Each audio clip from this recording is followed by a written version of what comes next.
Bien, bonjour à tous. Ce matin, on est le 15 mai, c'est ça?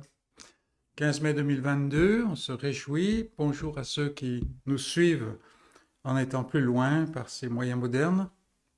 Et nous sommes heureux de pouvoir nous réunir dans ce jour. Le psalmiste nous dit, David, dans un des cantiques des degrés, ces cantiques qui étaient chantés alors que la foule des pèlerins s'approchait du temple, montait vers le temple, David dit, je suis dans la joie quand on me dit, allons à la maison de l'Éternel. Et je vous invite à courber devant le Seigneur. Seigneur notre Dieu, nous sommes effectivement dans la joie de nous retrouver. Nous sommes dans la joie aussi de pouvoir le faire en nous approchant de toi, en nous approchant de ton trône et en voyant que c'est un trône de grâce et en nous approchant de ce trône avec assurance parce que le voile est déchiré, l'obstacle est écarté, l'acte a été éliminé par la croix de Christ et maintenant nous avons cet accès libre auprès de toi, nous tenant dans un statut de justice parce que tu as accompli quelque chose en ton Fils Jésus-Christ. Nous sommes dans la joie, Seigneur, et nous te demandons que pendant ce temps où nous sommes ensemble, tu nous donnes de goûter cette joie d'une manière particulière. Et que tout ce que nous faisons ce matin, Seigneur, pendant ce temps ensemble, soit pour ta gloire et serve à nous fortifier pour la vie dans ce monde difficile, dans cet environnement hostile où tu nous as placés. Donne-nous, Seigneur, d'être fortifiés et de vivre de cette vie que tu fais couler en nous et que tu instruis par ta parole. Sois glorifié, ô notre Dieu, et bénis ton peuple. Nous te prions, Jésus. Amen.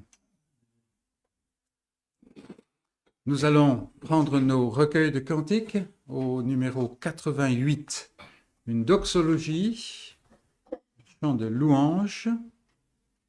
Je crois au Dieu vivant, des cieux, le Créateur. Je crois au Fils de Dieu, Jésus le seul Sauveur. Je crois au Saint-Esprit, le grand Consolateur. Numéro 88.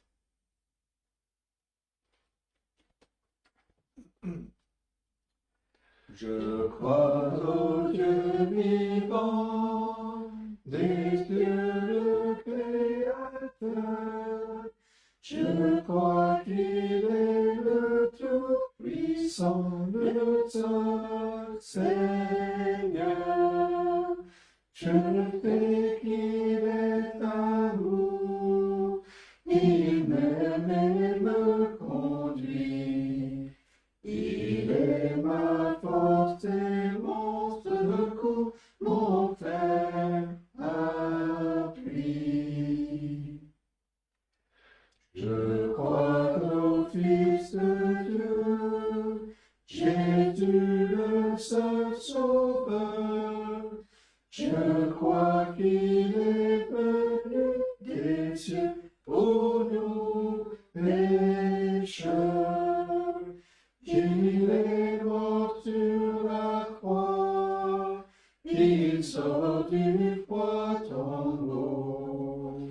Ô joie divine et règne en moi, il vient bientôt. Je crois au Saint-Esprit, le grand consolateur. Je crois que des divins écrits, il est l'auteur. Il a scellé ma foi, il me guide et me suit. Par lui, Jésus habite en moi, par lui, je vis. Et nous chantons cette doxologie, cette louange à la gloire du Dieu trois fois saint, ce qui nous montre en fait que notre foi, la foi que Dieu nous a donnée, et ce corps de vérité que nous croyons, est fondé sur Dieu, mais pas n'importe quel Dieu, parce qu'aujourd'hui on parle de Dieu, c'est un peu un grand sac à mettre n'importe quoi. Non, c'est le Dieu trinitaire, et chacune des personnes, dans l'unité de la divinité, a son rôle particulier. Et il nous faut veiller à garder ces distinctifs. Et nous voyons aussi que la foi chrétienne, c'est une foi qui a un contenu, et un contenu qui est défini, mais qui se partage, qui s'annonce, qui se répand. Et ça, c'est important, surtout dans un jour où le contenu de ce qui est dit, le contenu des paroles disparaît souvent, n'a pas de sens. Et de tout temps, la foi chrétienne s'est caractérisée par ses doxologies et aussi ses professions de foi.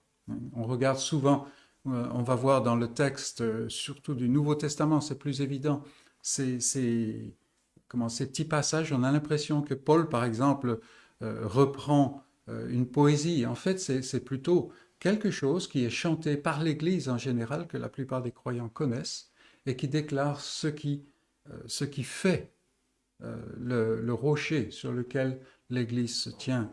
Et donc c'est important.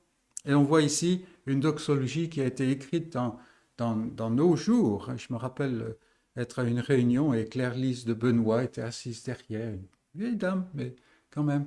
Et voilà, donc aujourd'hui, nous pouvons chanter à la gloire du Seigneur, du Dieu trois fois saint, de cette manière-là. Nous allons reprendre nos livres de cantiques pour chanter le numéro 48.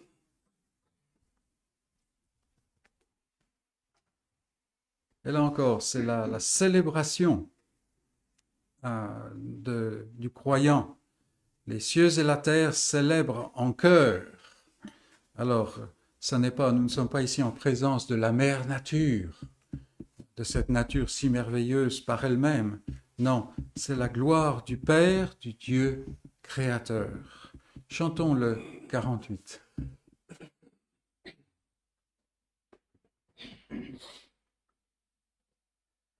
Les cieux et la terre célèbrent en chœur la gloire du Père, du Dieu créateur.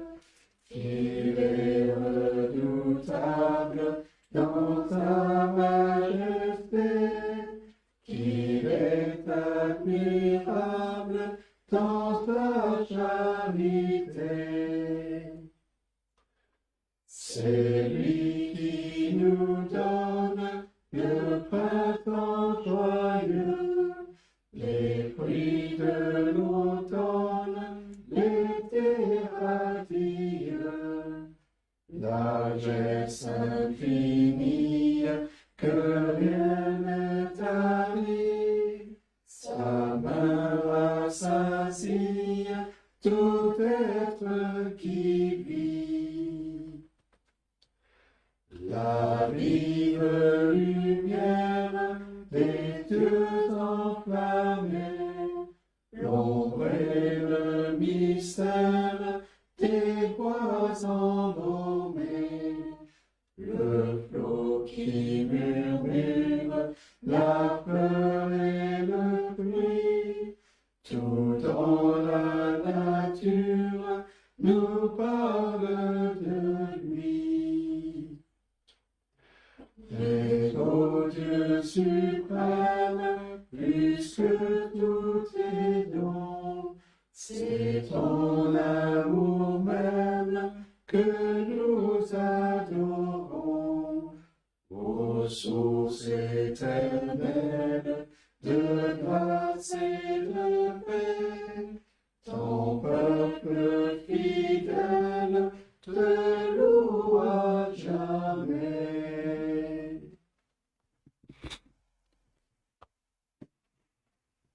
Nous sommes bénis aujourd'hui avec ce printemps joyeux. C'est toujours un cantique qui est un peu difficile à programmer, vaut mieux regarder la météo, les prévisions météorologiques. Nous allons ouvrir la parole de Dieu pour une première lecture dans la lettre de Paul aux Colossiens. Et nous allons lire le début du chapitre 2. Colossiens 2, et nous commencerons au verset 1.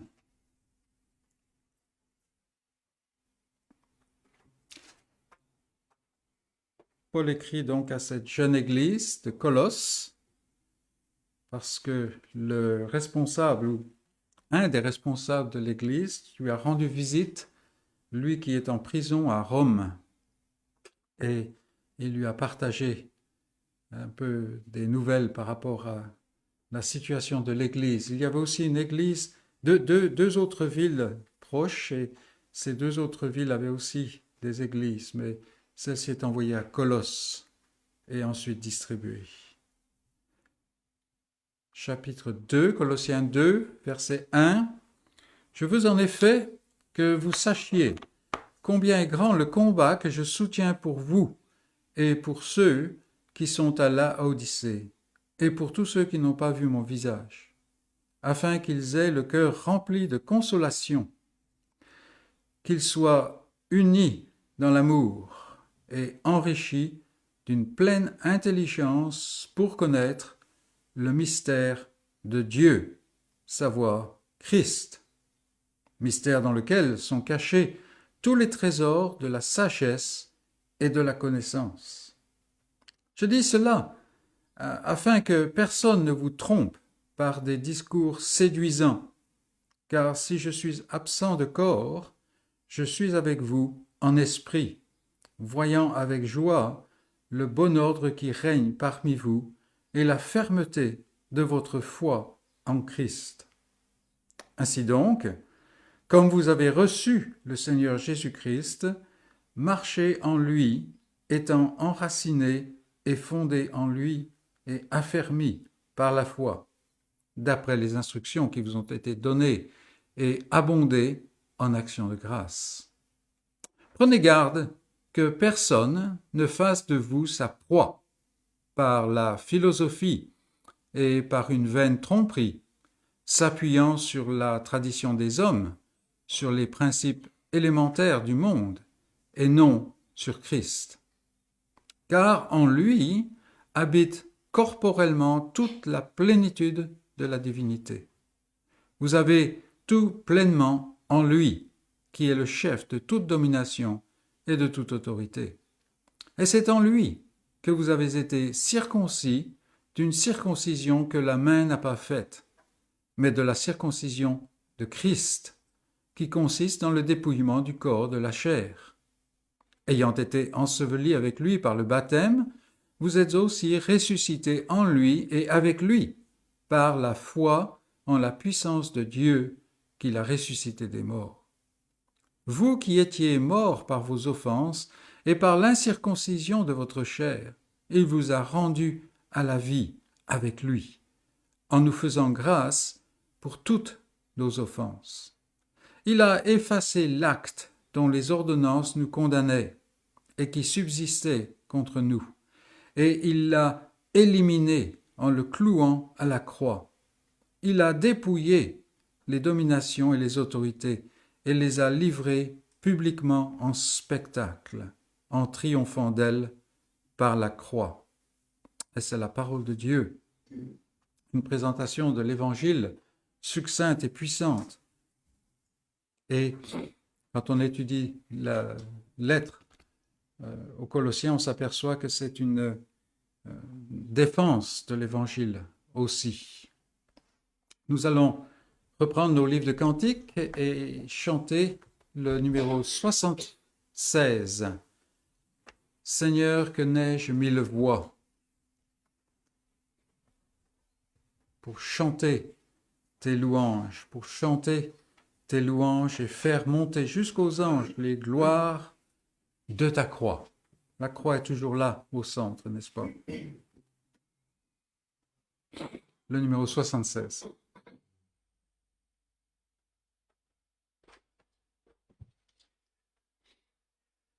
Seigneur, que n'ai-je mille voix pour chanter tes louanges, pour chanter tes louanges, et faire monter jusqu'aux anges des gloires de ta gloire, de ta gloire, de ta gloire, de ta gloire, les gloires de ta gloire. Jésus, mon Seigneur et mon Dieu, que ton souffle m'anime, que ton souffle m'anime, pour que par moi ton nom sublime retentissant tout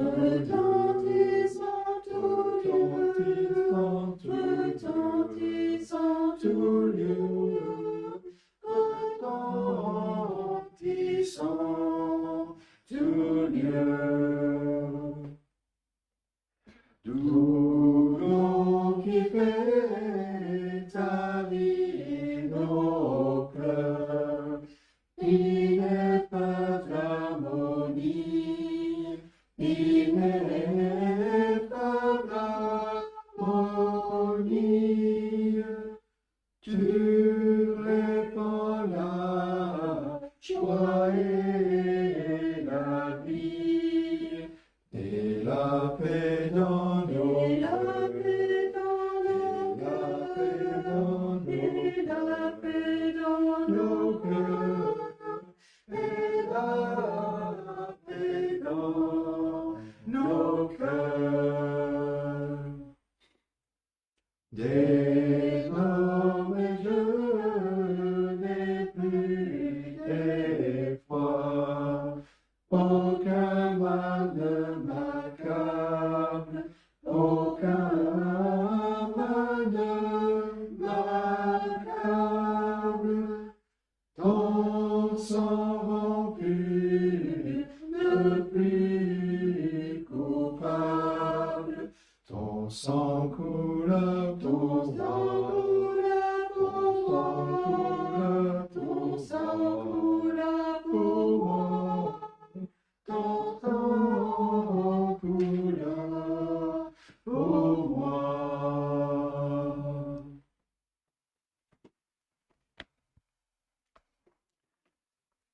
Pour notre deuxième lecture, je vous invite à ouvrir dans la lettre de Jacques et nous allons lire les 8 premiers versets. L'an dernier, c'était l'an dernier ou l'année d'avant, je ne me rappelle plus maintenant. On a passé tout un temps dans le premier chapitre de Jacques. Eh bien, revenons-y.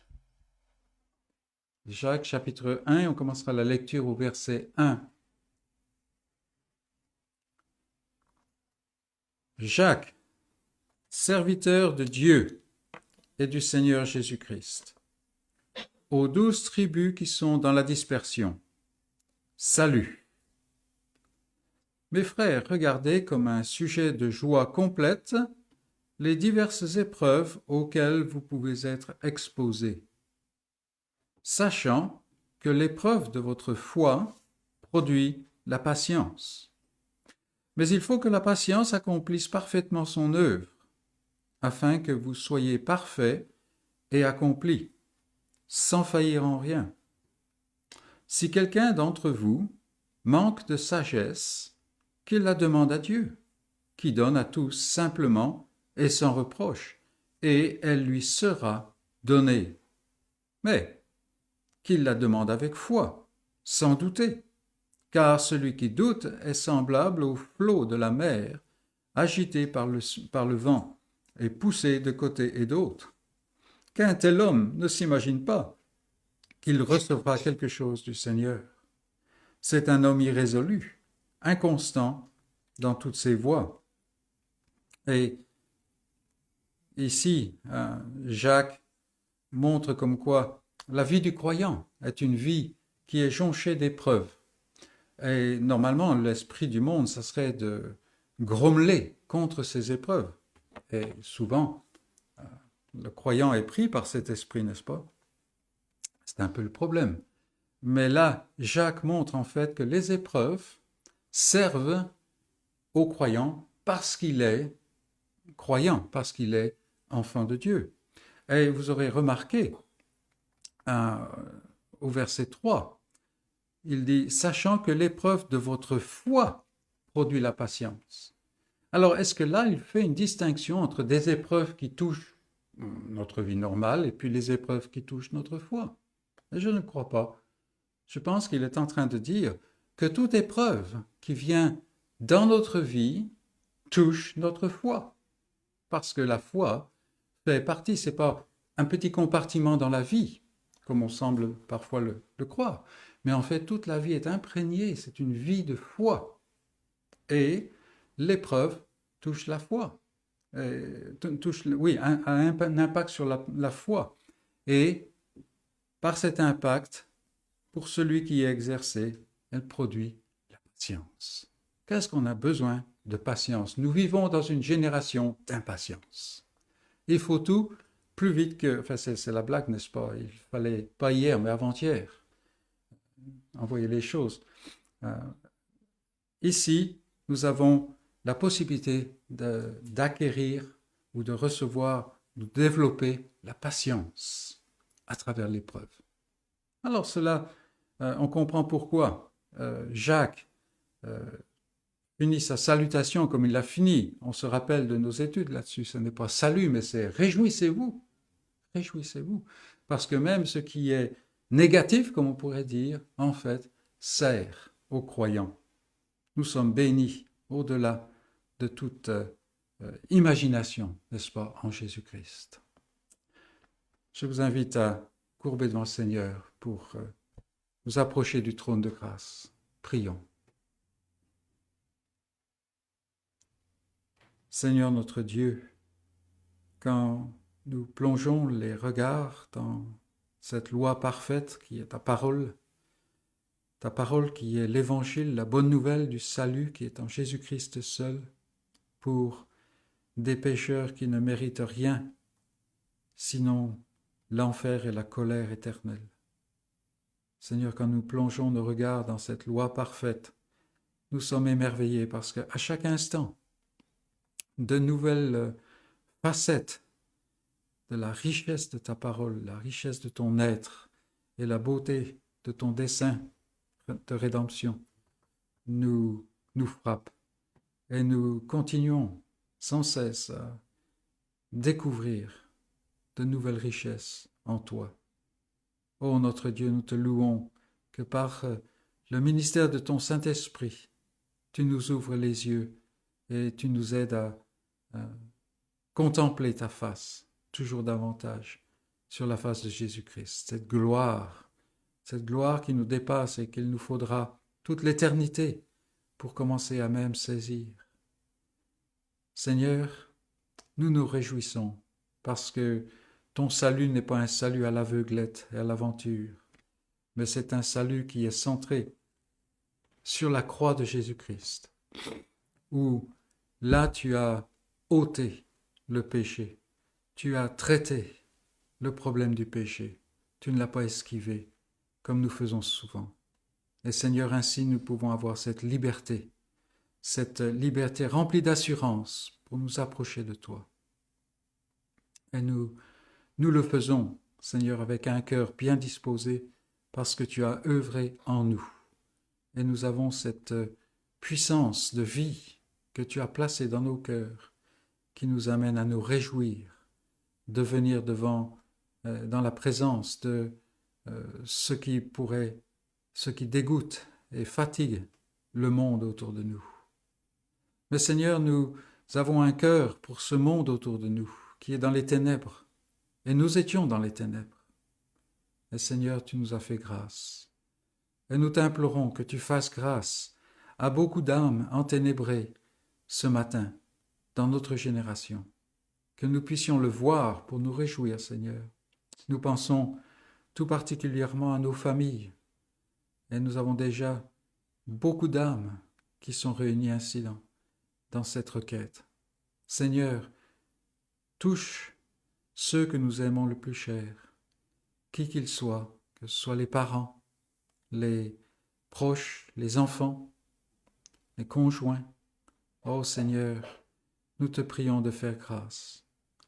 Comme nous l'avons déjà dit, ce n'est pas que nous méritons, il n'y a pas question de mérite, c'est simplement, Seigneur, ta gloire et ta volonté, le bon plaisir de ta volonté, Seigneur, dans une situation de démérite. Nous te prions aussi pour ceux que tu nous donnes de côtoyer, que ce soit au travail, dans le voisinage, ou d'une manière ou d'une autre. Donne-nous, Seigneur, d'une manière ou d'une autre, naturelle, comme l'écoulement qui vient de notre cœur, Seigneur, de pouvoir dire une parole en temps opportun ou même en dehors, mais une parole que ton esprit peut planter dans un cœur. Seigneur, donne-nous de voir aujourd'hui l'Évangile progresser. Le monde autour est de plus en plus apparemment intouchable. Et pour des hommes comme nous, Seigneur, il est intouchable. Ils ont la parade maintenant, même aux choses les plus profondes. Mais toi, tu œuvres, Seigneur, par ton esprit, par ta parole. Tu peux entrer, même dans le secret, dans le lieu secret.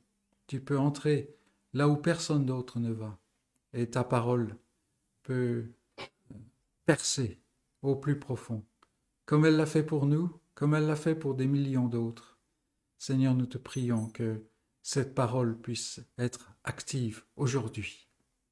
Nous te présentons tous ces gens, Seigneur, et beaucoup d'autres.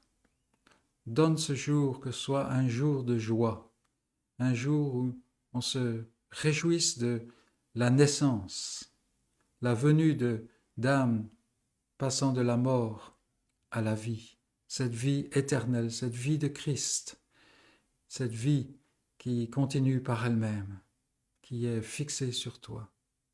Seigneur, nous te prions pour ton Église, ceux que tu nous as donné de connaître ou avec qui nous avons des contacts, peut-être très éloignés dans des situations complètement différentes de la nôtre, dans des situations diverses, des fois des difficultés, la difficulté de la persécution, la difficulté de l'isolement, la difficulté aussi, Seigneur, de l'affluence, de tout ce qui peut séparer l'âme de toi, de ces choses qui font la guerre à l'âme.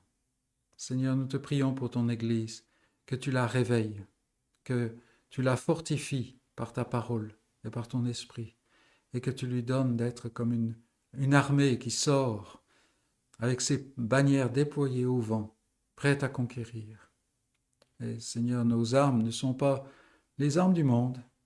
On entend trop parler des armes du monde, Seigneur, mais non, ces armes, ce sont des armes puissantes, spirituelles, mais ce sont surtout des armes que ton esprit rend efficaces.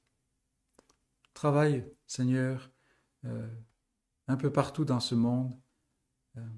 Travaille aussi en nous.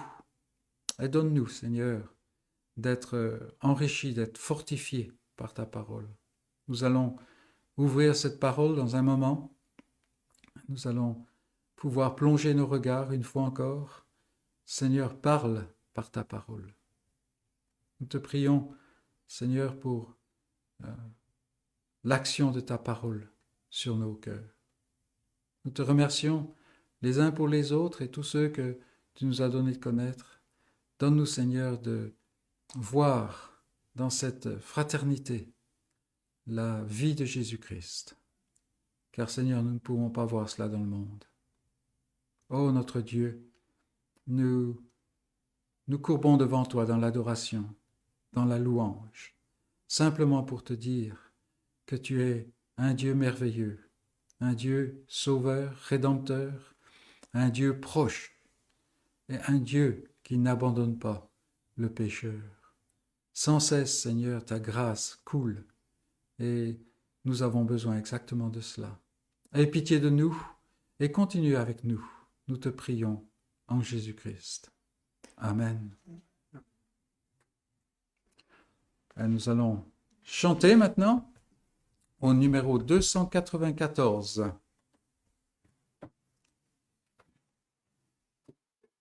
Nous avons déjà chanté ce cantique, mais je pense qu'il y a un petit moment depuis.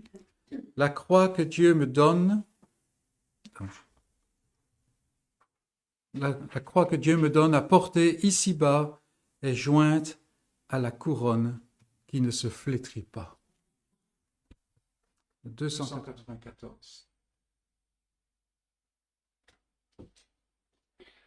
La croix que Dieu me donne apporte ici-bas et jointe à la couronne qui ne se flétrit pas. Celui qui me l'impose se nomme mon sauveur. Sur lui je me repose, il est mon défenseur.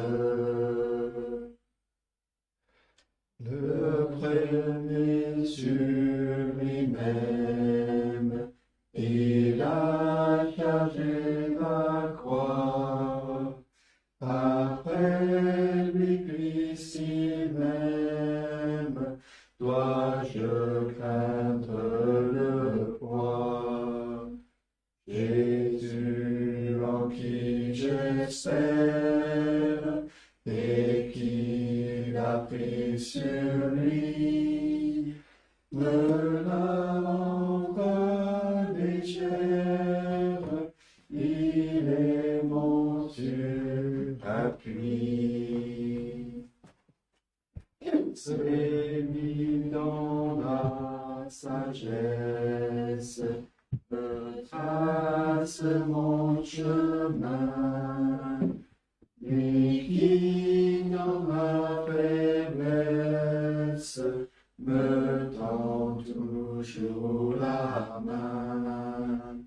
C'est lui qui renouvelle ma force chaque jour.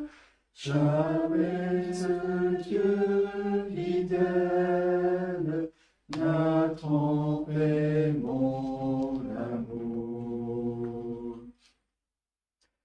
En tristesse, ô mon âme, ta croix, du Seigneur la sagesse, en mesure le poids. La douleur qu'il t'envoie, bientôt disparaîtra. Tu n'es joie, ton Dieu te comblera.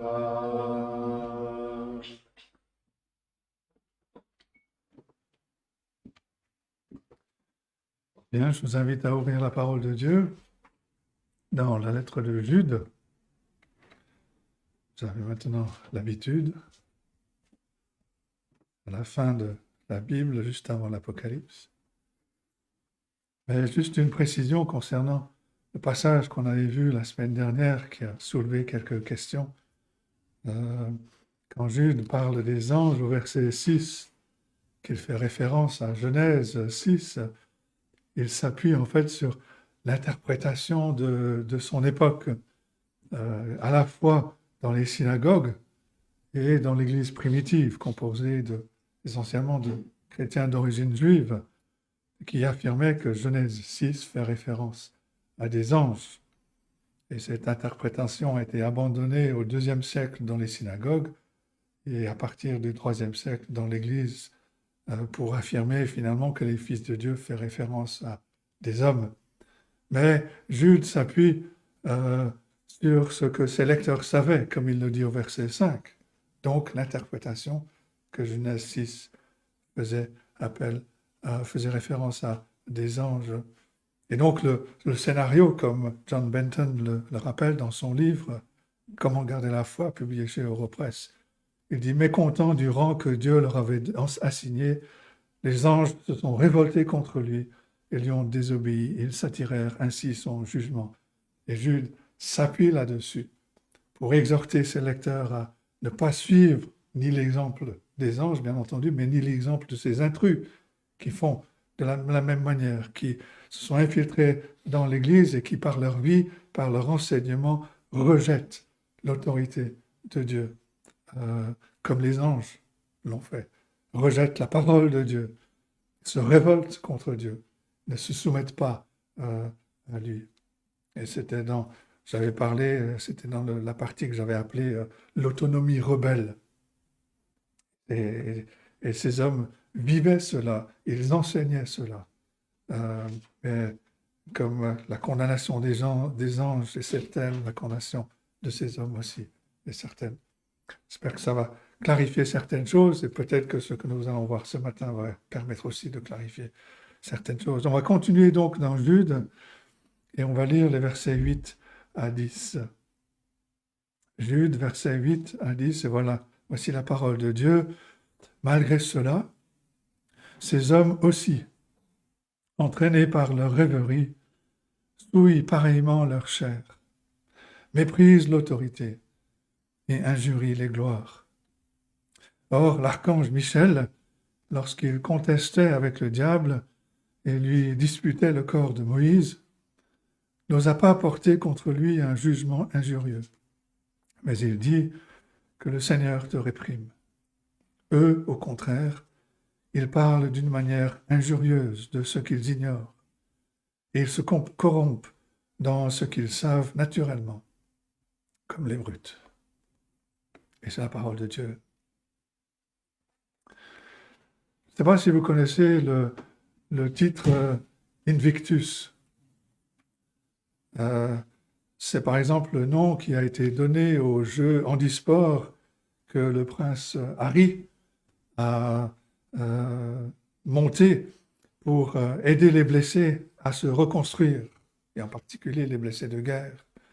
Mais c'est aussi le titre d'un film de Clint Eastwood qui retrace les événements en Afrique du Sud avant et pendant la Coupe du Monde de rugby en 1995.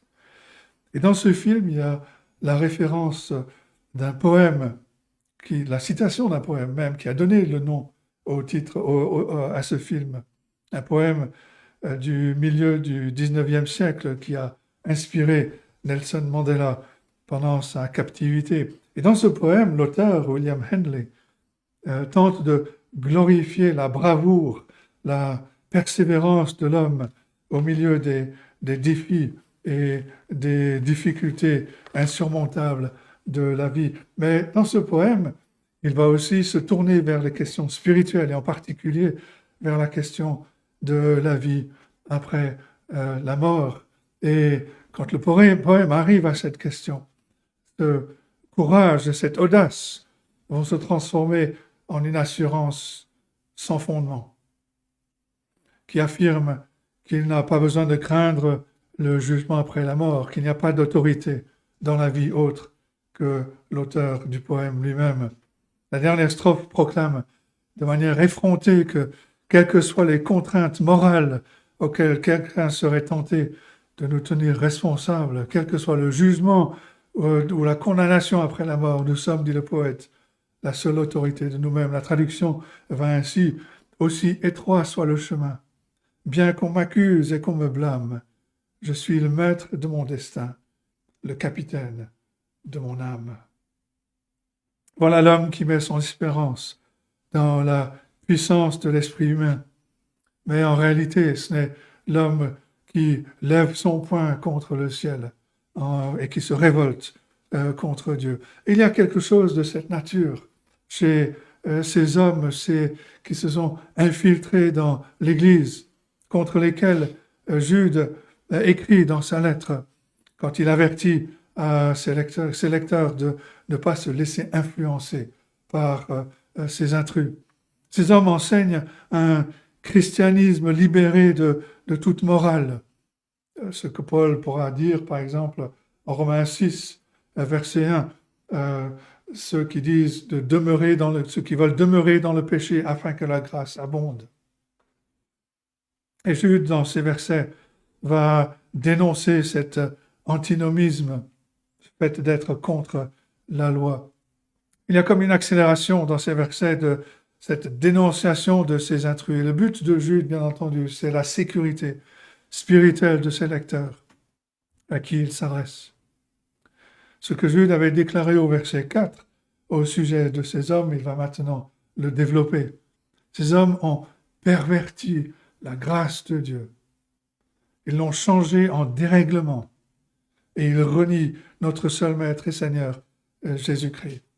Et la leçon pour les croyants, c'est qu'alors que nous voyons la nature de cet antinomisme être révélée, être dévoilée, nous devons nous appuyer encore plus sur la grâce de Dieu en Jésus-Christ pour vivre une vie fidèle à sa parole, à la foi qui a été révélée, qui a été transmise aux saints une fois pour toutes.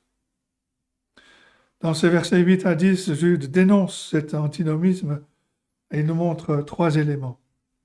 Il va nous montrer son autonomie, son audace et les instincts ignorants que cela produit. Tout d'abord, le premier élément, premier point, l'autonomie de cet antinomisme.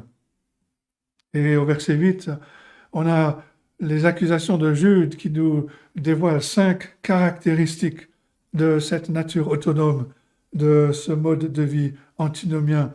La première caractéristique, c'est l'insouciance. Jude commence au verset 8. Malgré cela, ces hommes aussi. Jude fait la connexion entre ces intrus qui se sont infiltrés dans l'Église avec les 3 images de l'Ancien Testament qu'il a données dans les versets 5 à 7 que nous avons vus la dernière fois. Jude a utilisé ces images, ces types pour montrer que le jugement qui arrive sur ces choses est connu. Dieu condamne ces choses. Ce jugement a été annoncé depuis longtemps. Et la force de ce verset 8, on pourrait le traduire cela, le terme malgré cela, en dépit de connaître ces choses, sans se soucier de tout ce que la parole de Dieu révèle déjà, ces choses qui ont été annoncées. Ces hommes font exactement la même chose. Et cela va les mener à la même fin. Ils vont être jugés et condamnés. Le commentateur dit, en dépit de ces exemples bien connus du châtiment divin, en particulier en dépit du fait que la punition de Sodome est évidente pour tous, ces gens commettent les mêmes péchés. La finalité de leur message, la fin de leur vie ne sont pas un secret, un mode de vie d'immoralité et de péché à qui on a donné un laissez-pas en le couchant dans un vocabulaire de grâce. Ce mode de vie se terminera toujours sous la condamnation de Dieu. Et malgré cela, ces hommes continuent sans être perturbés. Il y a une insouciance totale dans cette autonomie de cette vie, de ce style de vie antinomien. Et le but de Jude, donc, c'est d'avertir ses lecteurs, d'avertir les croyants qui lisent ces versets, de ne pas suivre ces hommes, de ne pas être aussi insouciants, aussi impertinents. La deuxième caractéristique de l'autonomie de l'antinomisme, c'est sa pollution. Jude poursuit au verset 8. Malgré cela, ces hommes aussi entraînés par leur rêverie souillent pareillement leur chair. C'est un vocabulaire qui est utilisé dans la sphère de pureté ou de souillure. On a l'image ici soit de faire une tâche, voire même de teindre quelque chose dans une autre couleur. L'idée, c'est d'avoir la pureté de quelque chose qui est souillé par un comportement immoral. Bien entendu, Jude fait référence à l'immoralité de ces hommes de ce qu'il a décrit dans les versets précédents. Mais la parole de Dieu, rappelez-vous Paul, par exemple, en 1 Corinthiens 6, verset 18, écrit ceci: fuyez la débauche. Quelque autre péché qu'un homme commette, ce péché est hors du corps, mais celui qui se livre à la débauche pêche contre son propre corps. Et la grâce de l'Évangile ne doit pas être utilisée comme une licence pour l'immoralité, pour le péché. Paul écrit en 2 Corinthiens 7, verset 1, « Ayant donc de telles promesses, bien-aimés, purifions-nous de toute souillure de la chair et de l'esprit, en achevant notre sanctification dans la crainte de Dieu. » Mais dans cette notion de pollution, il y a aussi l'idée d'un franchissement inapproprié d'une limite qui a été donnée. Et Jude souligne, quand il connecte ce qu'il dit au sujet de ces intrus avec les exemples qu'il a donnés dans les versets 5 à 7, il parle de ces hommes aussi.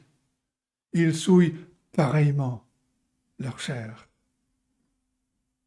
Le point de Jude, dit un commentateur, le point de Jude concernant les hérétiques est qu'ils ont transgressé les limites appropriées, comme l'ont fait Israël, les anges, Sodome et Gomorrhe. Ils avaient souillé la chair. Et par leurs actions et par leurs messages, les intrus proclamaient que quand ils venaient aux limites définies dans la parole de Dieu concernant l'éthique, la morale, la pureté, les règles ne s'appliquaient plus à eux. La pollution de l'antinomisme. Troisième caractéristique de cet antinomisme, de l'autonomie de l'antinomisme, c'est une rébellion pure et simple. Jude continue au verset 8, « Ces intrus méprisent l'autorité. » Certains pensent ici qu'il s'agit de l'autorité civile, l'autorité de l'Église, voire peut-être même de l'autorité de créatures angéliques. Mais la racine de ce mot utilisé par Jude est le mot que l'on traduit par Seigneur. Et bien sûr, Jude nous renvoie à l'accusation du verset 4, que ces intrus renient notre seul Maître et Seigneur, Jésus-Christ. Et dans sa lettre, Jude va utiliser des mots-clés comme cela pour relier les versets entre eux. L'autorité dont Jude parle ici, c'est la souveraineté absolue de notre Seigneur Jésus-Christ sur toute chose, toute créature. Ces hommes non seulement souillent leur corps, mais ils se révoltent et contre l'autorité du Seigneur Jésus-Christ parce que le péché, l'immoralité, n'importe quel autre nom que l'on donne au péché, ces choses ne sont pas appelées ainsi parce qu'elles violent une certaine tradition judéo-chrétienne. Non, le péché, l'immoralité, ce sont des rébellions contre le Seigneur Jésus-Christ, contre la seigneurie de Jésus-Christ lui-même, dans son règne légitime sur toute chose. La quatrième caractéristique de cette autonomie de l'antinomisme, c'est la moquerie. Verset 8, Jude continue, ces intrus injurient les gloires. Le verbe injurier a une large signification, ça peut aussi dire blasphémer, ça peut aussi dire insulter, calomnier. Et encore une fois, c'est un de ces mots-clés que Jude va utiliser, c'est ce mot-clé qui relie ces versets 8, 9 et 10, parce qu'on le retrouve dans ces trois versets. Ces hommes injurient les gloires. Et la plupart des commentateurs comprennent que Jude ici fait référence aux anges. Alors qu'est-ce que Jude veut dire quand ces hommes injurient les gloires? Il y a quelques références dans la parole de Dieu qui peuvent nous aider à comprendre le rôle des anges, le rôle que les anges jouent, surtout dans l'ordre moral des choses. Et l'auteur de la lettre aux Hébreux, par exemple, fait référence à la transmission de la loi par des anges, par le moyen des anges. Hébreux 2, versets 2 et 3. « Car si la parole annoncée par des anges a eu son effet, et si toute transgression et toute désobéissance ont reçu une juste rétribution, comment échapperons-nous en négligeant un si grand salut. Et Paul, dans Galates 3, verset 19, écrit de manière explicite que la loi a été promulguée par des anges au moyen d'un médiateur. Don Carson, dans son commentaire de l'usage de l'Ancien Testament par le Nouveau, écrit ceci: « Les anges sont parfois considérés comme les gardiens de l'ordre établi par Dieu et donc de son autorité, ou comme ceux qui ont été les médiateurs de la révélation de Dieu pour nous. Les injurier, les calomnier alors, ressemble à une rébellion contre l'autorité de Dieu. » Ces hérétiques étaient en train de rejeter, voire même de se moquer de toute autorité, de toute révélation de la parole de Dieu. Et par ce rejet, par cette moquerie, ils injuriaient ceux qui avaient donné cette révélation, ceux qui avaient été utilisés pour donner cette révélation. Ils injuriaient ceux qui avaient transmis cette parole. Un commentateur écrit que c'est un rejet de l'ordre moral sur lequel les anges président. Et un peu plus loin, ces intrus ont compris que la liberté chrétienne signifie la liberté de l'autorité morale et donc de l'autorité des anges. Cinquième caractéristique de cette autonomie de l'antinomisme, c'est sa prétention. C'est une autonomie prétentieuse. Jude écrit au verset 8 que ces intrus souillent pareillement leur chair, méprisent l'autorité et injurient les gloires. Que ces trois choses sont le résultat du fait qu'ils sont entraînés par leur rêverie. C'est une référence aux visions révélatrices, ou plutôt au fait que ces intrus prétendaient avoir eu des visions révélatrices. L'idée que la révélation de Dieu pouvait venir et est venue par des rêves et des songes n'est pas étrangère à l'Ancien Testament, ni même à la période apostolique dans le Nouveau Testament. On se rappelle de plusieurs occasions, Jacob et l'échelle, Joseph et ses frères, Paul et l'appel du Macédonien, Pierre avant Corneille, l'annonce du Seigneur Jésus-Christ. Les anges ont été là. Mais ce qui se passe souvent, c'est que des faux prophètes affirment qu'ils ont reçu une nouvelle révélation de cette façon. Un commentateur explique qu'il semble que le problème auquel Jude était confronté était que sous le couvert d'une fausse révélation de Dieu, ces rêveurs revendiquaient une position de leadership inspirée au sein de l'Église. Et donc, l'accent est mis ici sur la nature contrefaite de leurs revendications d'autorité, qui pouvaient justifier leur mode de vie et leur message. Or, la parole de Dieu parle de façon directe et sévère à ceux qui revendiquent faussement une position comme ces intrus. Deutéronome 13, par exemple, où nous lisons à partir du verset 1, « Il s'élève au milieu de toi un prophète ou un songeur qui t'annonce un signe ou un prodige, et qu'il y ait accomplissement du signe ou du prodige dont il t'a parlé. » Donc, même s'il y a accomplissement du signe ou du prodige, l'Éternel dit, tu n'écouteras pas les paroles de ce prophète ou de ce songeur. Pourquoi? Comme le dit à la fin du verset 2, parce que le but de ce faux prophète ou de ce songeur, c'était d'aller après d'autres dieux, des dieux que tu ne connais point. Or, l'Éternel rappelle, vous saisirez après l'Éternel votre Dieu, vous le craindrez, vous observerez ses commandements, vous obéirez à sa voix, vous le servirez et vous attacherez à lui. Que devait faire le peuple d'Israël avec les faux prophètes et les songeurs? Le prophète ou le songeur sera puni de mort, car il a parlé de révolte contre l'Éternel, votre Dieu, qui vous a fait sortir du pays d'Égypte, qui vous a délivré de la maison de serviture. Il a voulu te détourner de la voie dans laquelle l'Éternel, ton Dieu, t'a ordonné de marcher. Tu ôteras ainsi le mal du milieu de toi.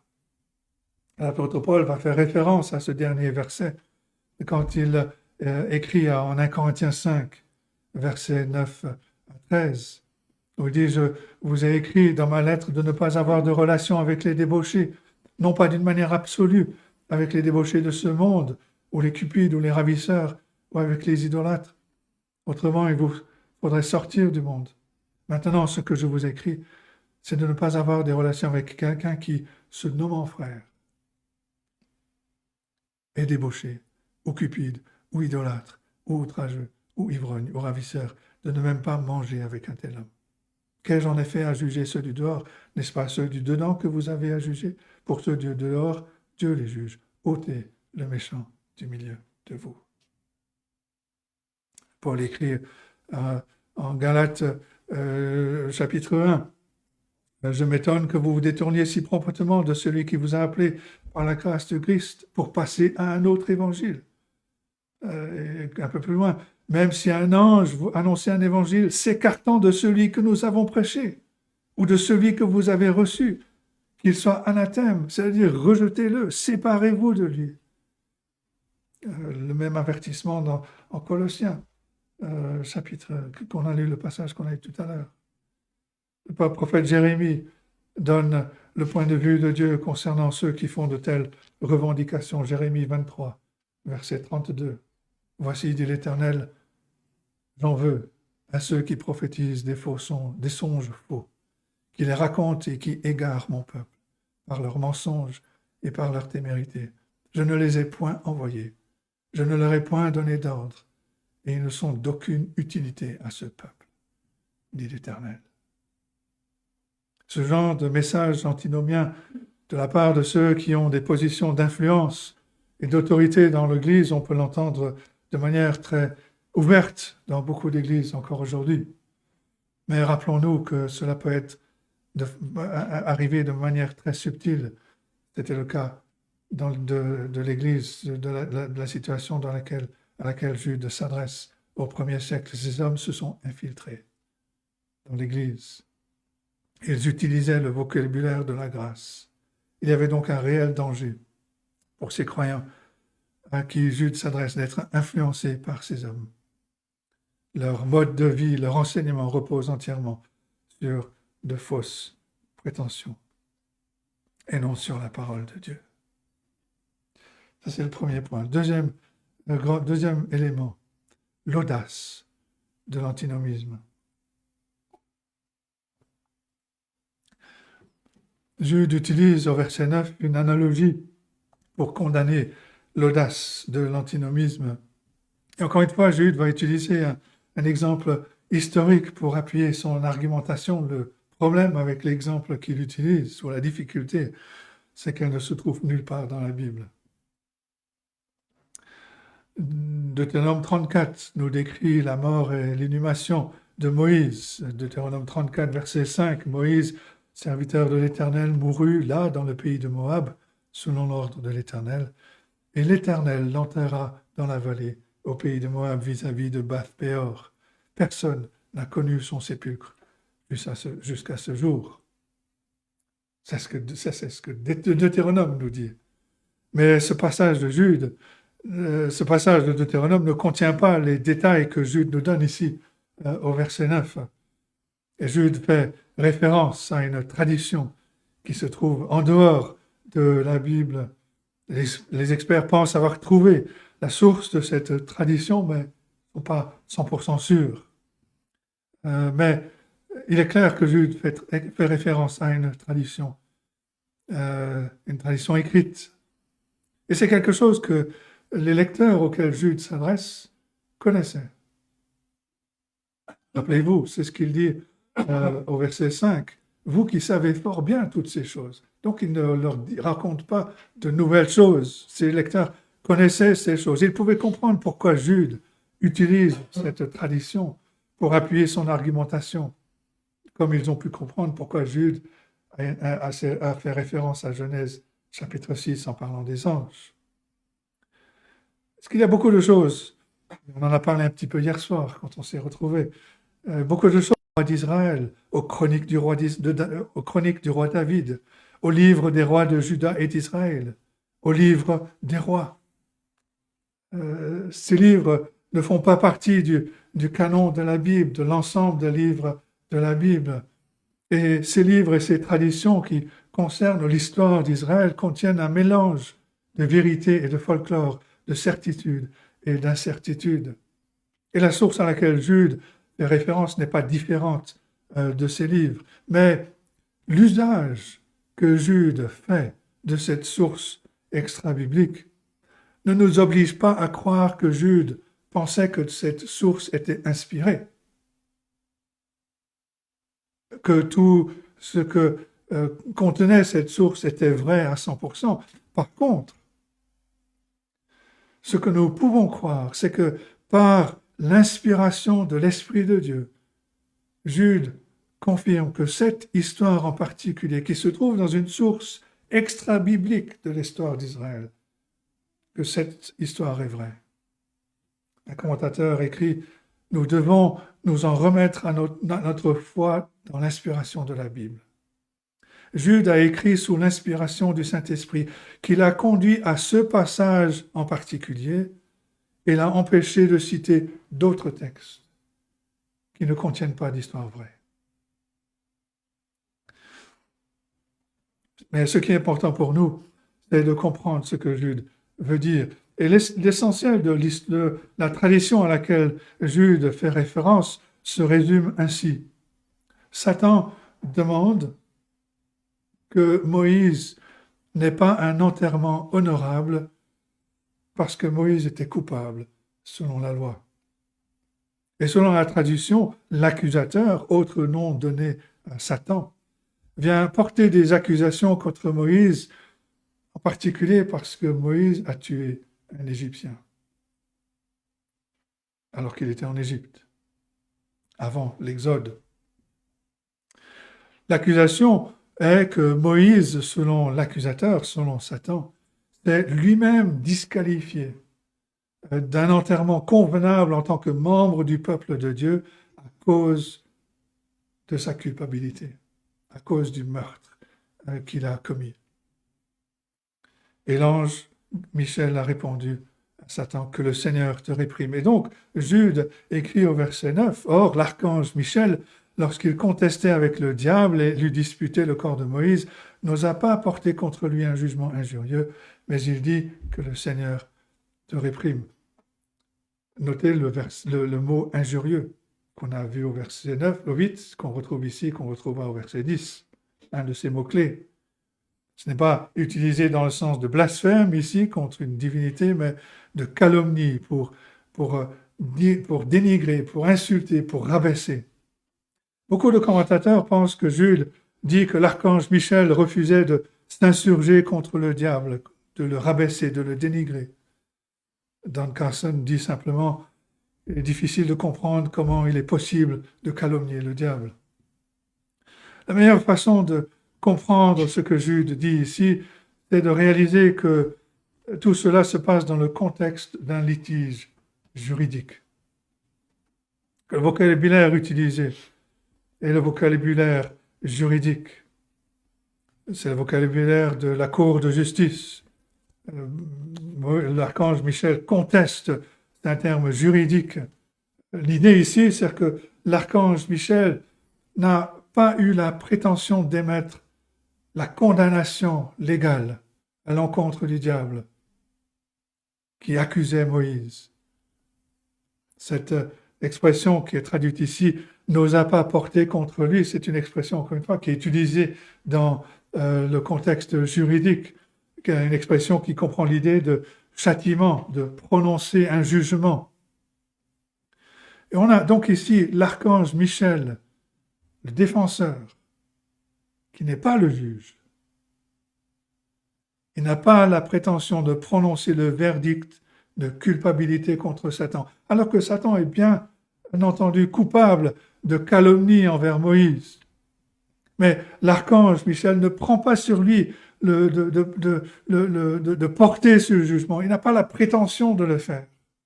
Il n'a pas osé faire une telle chose. Il n'a pas l'audace de faire une telle chose. Parce que ce n'est pas son rôle. Et ce que Jude fait ici, c'est d'argumenter du plus grand au plus petit. Voilà l'archange Michel, l'un des plus hauts placés dans la hiérarchie des anges, qui n'a pas osé aller au-delà de sa propre autorité. Alors si un archange n'a pas osé prononcer un jugement sur Satan ou rejeter les accusations de Satan de sa propre autorité, comment ces intrus osent-ils se placer au-dessus des anges qui ont transmis la parole de Dieu? Comment ose-t-il mépriser l'autorité du Seigneur Jésus-Christ quand la parole les déclare coupables? Le jugement ultime en matière de culpabilité devant Dieu, c'est la prérogative de Dieu et de Dieu seul. Quand l'archange dit à Satan que le Seigneur te réprime, ce terme réprimer a un sens beaucoup plus profond que simplement une réprimande ou gronder quelqu'un. Cette déclaration, bien sûr, dirige les regards vers le jugement final, où Dieu condamnera, il jugera et il condamnera définitivement ses ennemis. Le point que Jude fait, c'est que l'archange Michel n'a pas prononcé de jugement contre celui qui a rabaissé Moïse.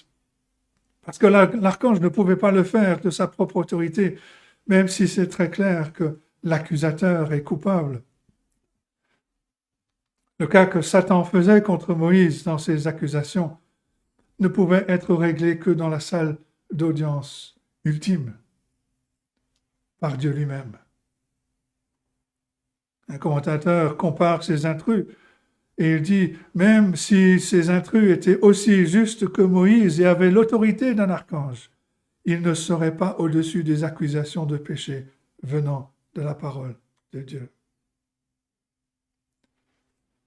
L'analogie avec l'archange Michel, Jude l'utilise pour condamner l'audace de ces intrus, de ces faux docteurs, en rejetant toute morale, toute contrainte, toute soumission à la parole de Dieu.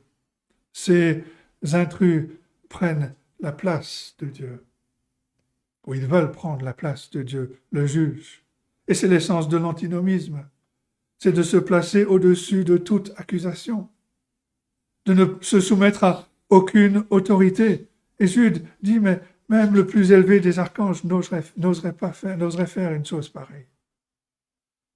Ces antinomiens, nous dit un commentateur, n'autoriseront aucune voix, aucune autorité autre que la leur.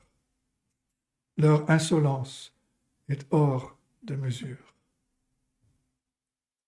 Voilà, on a vu l'autonomie de l'antinomisme, l'audace de l'antinomisme, le troisième point, le troisième élément.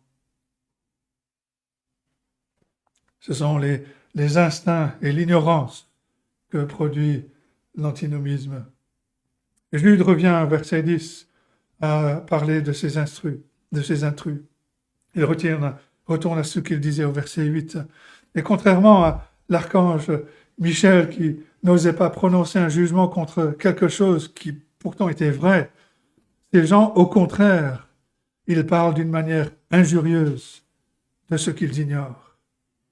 Ils revendiquent des connaissances qui font autorité et donc ils prétendent qu'ils n'ont plus besoin de se soumettre à la parole de Dieu. En réalité, ils parlent d'une manière injurieuse de ce qu'ils ignorent. Ils ne comprennent pas les choses spirituelles. Ils considèrent le péché à la légère. Ils rejettent toute obligation d'obéir au Seigneur, alors qu'un vrai croyant qui a compris la grâce de Dieu en Jésus-Christ va s'exclamer « Je ne sais pourquoi dans sa grâce. Jésus m'a tant aimé. Pourquoi par son sang il efface ma dette et mon péché ?» Ou je peux citer plein d'autres cantiques. J'en ai mentionné un autre sur le mont du Calvaire. Il était une croix où Jésus souffrit tant de douleurs. Oui, c'est là qu'il mourut sur cet infâme bois pour sauver le plus vil des pécheurs. Mais ces hommes révèlent clairement qu'ils n'ont pas compris la grâce de l'Évangile, la puissance de l'Évangile. Ils n'ont pas compris la puissance de transformation de l'Évangile, la puissance de grandir, de changer. Ils ont le mot « grâce » sur leurs lèvres, mais ce n'est qu'un habit dont ils se couvrent pour continuer à vivre dans le péché. Ils ne peuvent pas dire, par exemple, avec le psalmiste de ce psaume 19, au verset 9, « Les ordonnances de l'Éternel sont droites, elles réjouissent le cœur. Les commandements de l'Éternel sont purs, ils éclairent les yeux. » Dans leur indépendance arrogante, égoïste, ils se moquent, ils ridiculisent la foi biblique, la spiritualité biblique, quelque chose en réalité qu'ils ignorent. Ils ne comprennent pas la réalité que le pardon des péchés est venu au prix le plus élevé, quand la colère de Dieu devait trouver satisfaction, qu'elle devait être détournée de ceux qui la méritaient pour être éteinte et absorbée par le seul qui ne la méritait pas. Ils n'avaient pas les yeux spirituels pour comprendre ce que le psalmiste décrit dans le psaume 130, versets 3 et 4. « Si tu gardais le souvenir des iniquités éternelles, Seigneur, qui pourrait subsister? Mais le pardon se trouve auprès de toi, afin qu'on te craigne. » Quand on réalise tout ce qui est impliqué pour effacer nos péchés, cela devrait nous amener à une adoration, à une louange remplie d'humilité, un amour toujours plus grand pour Dieu, une vie d'obéissance à la parole toujours plus grande. Soyons clairs ici, Jude ne parle pas du chrétien qui lutte avec le péché. Jude ne parle pas du chrétien qui se trouve trop souvent faible, ou qui échoue, ou qui trébuche. Non, il parle ici il condamne l'antinomisme qui est à l'opposé de ce diagnostic que l'apôtre Paul fait en Romains 7. Je ne fais point ce que je veux, je fais ce que je hais, misérable que je suis. Ça, c'est le chrétien qui fait l'expérience de ce combat interne entre le vieil homme et le nouvel homme, entre la chair et l'esprit. Alors que ce que Jude condamne et décrit et condamne ici, c'est cette attitude insouciante, cette absence de lutte, de combat contre le péché, parce que ces hommes prennent le péché à la légère. Il parle de ce que on ne peut pas exhorter à l'obéissance, parce qu'ils refusent de se soumettre à la parole de Dieu. Ils pensent être au-dessus. L'obéissance à la parole de Dieu n'est pas le légalisme. Notre devoir d'obéissance en tant que chrétien ne ressemble en rien à la perversion ou à la minimisation de la parole de Dieu comme l'ont fait les pharisiens. Ces hommes, dit Jude, parlent d'une manière injurieuse de ce qu'ils ignorent. Ils ne comprennent pas que la réponse d'un cœur régénéré qui contemple la croix de Jésus-Christ, cette réponse est « Je voudrais t'apporter, Seigneur, tout l'univers en humble offrande. Mais voici ma vie et mon cœur. » C'est ce qu'un tel amour demande. Le mode de vie, le message de ces hommes trahissait le fait qu'en réalité, ils étaient incroyants. Ils étaient incroyants.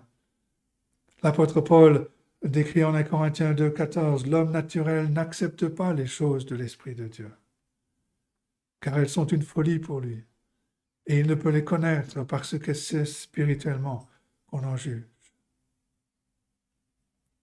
Et Jude continue au verset 10 en parlant de ce que ces hommes comprennent. Ils se corrompent dans ce qu'ils savent naturellement, comme les brutes. Par ces paroles, Jude rabaisse leur comportement au niveau de celui des bêtes sauvages qui ne suivent que leur pulsion naturelle. Un commentateur explique que ce terme que l'on traduit ici naturellement veut dire que les actions immorales des faux enseignants découlent de leur état déchu. Parce qu'ils sont gouvernés par leurs instincts naturels déchus, ils sont comme des animaux dépourvus de raisonnement, incapables d'agir sur la base de rien d'autre que leur instinct. Et toute leur revendication à une connaissance supérieure qui ferait autorité, leur utilisation frauduleuse de la grâce, tout ce qu'ils enseignent, tout ce qu'ils représentent. Jude écarte tout cela et il dit, mais jouons cartes sur table, appelons un chat un chat. Ces hommes sont comme des brutes, comme des animaux sauvages, dépourvus de raisonnement. Ils ne vivent que pour satisfaire leur pulsion naturelle. Bien qu'ils prétendent, dit un commentateur, bien qu'ils prétendent être guidés par une perspicacité spirituelle particulière, acquise dans les visions révélatrices. Ces intrus suivent en fait les instincts sexuels qu'ils partagent avec les animaux. Le mensonge de l'humanisme laïque, en particulier la révolution sexuelle de ces 50 dernières années, nous dit que lorsque l'on se libère de toute contrainte, et en particulier de toute contrainte divine, on découvre la liberté d'être ce que nous pouvons être, mais que c'est ce que cela fait. Mais en réalité, ce que cela fait, c'est de rabaisser l'homme au niveau des animaux dépourvus de raisonnement, qui ne suivent que leurs pulsions de base. Et cela montre que ces hommes, ces personnes ont un maître auquel ils obéissent, leur nature déchue. Mais il y a aussi une interdépendance entre accomplir les désirs de la chair et voir l'essence spirituelle être émoussée. Une sorte de spirale complémentaire. Plus on satisfait les pulsions de la chair, plus l'essence spirituelle sont émoussées. Et c'est un avertissement pour chacun de nous de veiller sur notre âme. C'est une spirale interdépendante, c'est une spirale qui ne va que dans un sens. Jude dit, notre version dit, ils se corrompent. Mais c'est quelque chose de plus accablant, ils se détruisent. La fin de ces hommes est certaine, ils seront détruits par ces choses pour lesquelles ils vivent aujourd'hui. Alors ce n'est pas une libération de rejeter les contraintes morales, de vivre une vie autonome selon nos propres normes. Cela ne conduit qu'à la ruine. Quand les hommes vivent par instinct, dit un commentateur, ils abandonnent même la loi naturelle et par conséquent ils périssent. Ils se placent au même niveau que les animaux, mais à cause de leur refus d'obéir même les lois que Dieu a placées dans la nature, ils sont détruits. Ils se corrompent dans ce qu'ils savent naturellement comme les brutes. Alors pour conclure, revenons à la scène au verset 9, quand Moïse était accusé d'être coupable sous la loi par l'accusateur lui-même. L'archange n'a pas osé répondre de sa propre autorité, de rejeter ces accusations, mais il a fait appel au Seigneur, que le Seigneur te réprime. Et Jude fait référence à un langage que l'on retrouve dans l'Ancien Testament, en Zacharie chapitre 3. Zacharie voit Josué, le souverain sacrificateur, debout devant l'ange de l'Éternel, Satan qui se tenait à sa droite pour l'accuser. Josué est couvert de vêtements sales.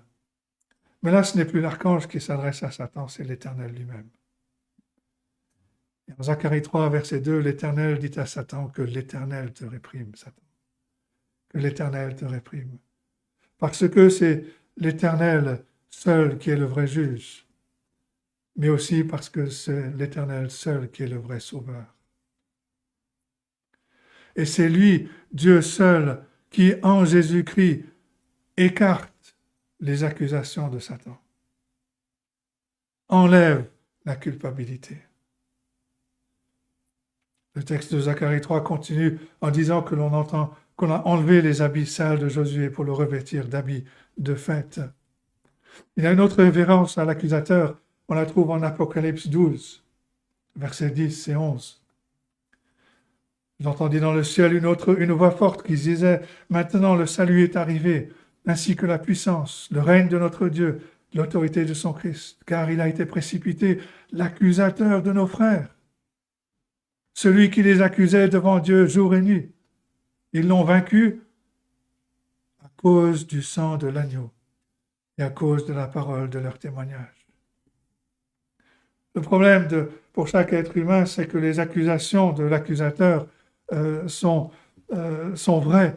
Il ne manque pas de preuves pour nous condamner dans la cour suprême du ciel. Et ça, c'est une mauvaise nouvelle pour nous. Mais la bonne nouvelle, c'est qu'il existe quelque chose qui peut laver nos péchés. Le sang de l'agneau, le sang du Seigneur Jésus-Christ. Et si nous sommes venus à Christ dans la repentance et la foi, nous avons reçu un cœur nouveau, nos péchés ont été lavés, nous avons reçu de nouveaux désirs, de nouveaux instincts, une vie nouvelle, sous un maître qui est bon, qui est plein de douceur, plein de grâce. Et la réponse à l'antinomisme de ces intrus, ce n'est pas d'essayer de faire mieux, mais c'est de mieux comprendre l'Évangile, ce que Dieu a fait pour nous en Jésus-Christ, et de vivre selon cet Évangile. Ce serait terrible de vivre notre vie comme si nous étions le capitaine de notre âme, le maître de notre destin, comme le dit le poème au début. Parce que si c'était le cas, il n'y a qu'une destinée. L'homme a commencé sa vie en étant séparé de Dieu, et s'il la dirige, il va terminer dans la séparation éternelle d'avec Dieu. Mais il y a quelqu'un d'autre qui peut diriger notre âme, qui peut nous amener dans une destinée de gloire et de bonheur. C'est le Seigneur Jésus-Christ. Aujourd'hui est encore un jour de grâce où nous pouvons venir à lui dans la repentance et la foi, comme le dit ce cantique dont la musique est jouée au début de notre live. Entends-tu le chant joyeux? Jésus sauve aujourd'hui. Jésus écrit dans Matthieu 10, verset 28, dit « Ne craignez pas ceux qui tuent le corps, qui ne peuvent tuer l'âme. Craignez plutôt celui qui peut faire périr l'âme et le corps dans la géhenne. » Le croyant, lui, peut vivre dans un monde qui est de plus en plus effrayant, parce qu'il sait que tout ce qui était nécessaire pour le sauver de la colère de Dieu a été fait dans sa totalité. Tout est accompli. Pour l'incroyant, le message est de se tourner vers le Seigneur Jésus-Christ pour être sauvé, pour devenir ce que l'homme ne peut pas devenir par lui-même, un enfant de Dieu qui grandit dans la grâce de Dieu. Et pour comprendre avec tous les vrais croyants que ce n'est qu'en Christ que nous devons et que nous pouvons nous cacher, que ce n'est qu'en Christ que nous sommes libres de toute condamnation. Et ce matin, je me suis rappelé de ce cantique de John Newton qui dit ceci: « Sois mon bouclier et ma cachette, afin que, à l'abri à tes côtés, je puisse faire face à mon accusateur féroce et lui dire que tu es mort. » Alors quand l'accusateur vient nous rappeler nos manquements, et n'hésitera pas à le faire, ne regardons pas à nous-mêmes, ne croyons pas que nous sommes au-dessus de ce que la parole de Dieu dit, mais rappelons-nous et rappelons à l'accusateur que même si nous méritons la condamnation, il n'y a plus de condamnation pour ceux qui sont en Jésus-Christ, parce que Christ est mort pour nous. Que Dieu nous aide à méditer sur ces choses, qu'il bénisse sa parole à nos cœurs. Amen.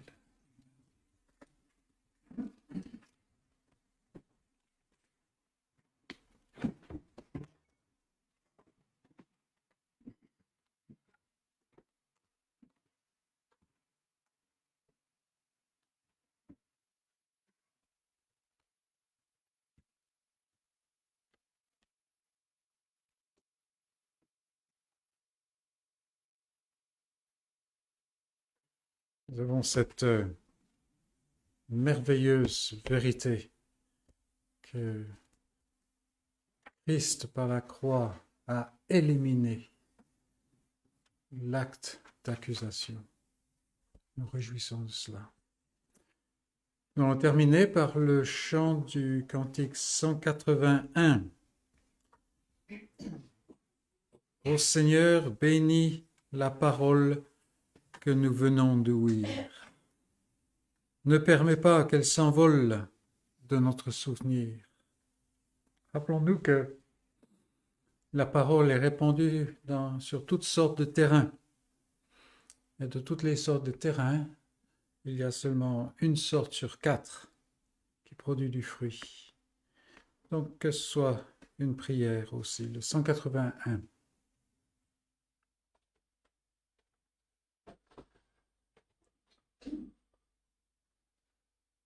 Ô Seigneur, bénis la parole que nous venons d'ouïr.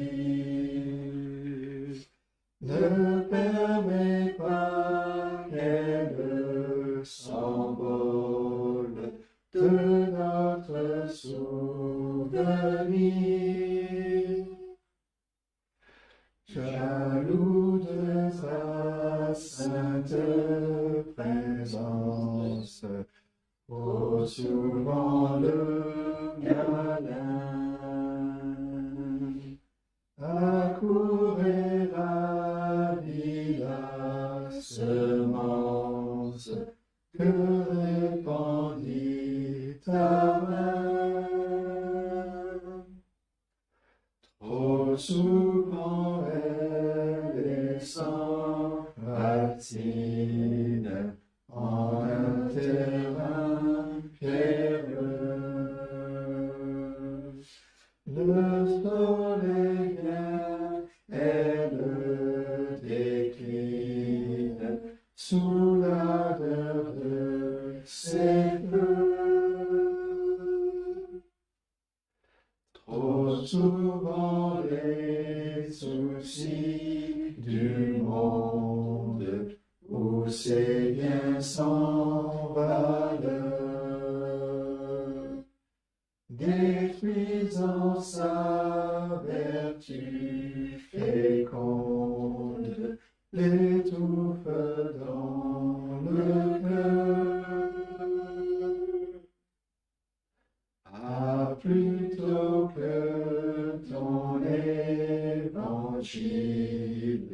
s'emparant de nos cœurs, c'est quelques grains en donne mille à ta gloire, ô Seigneur.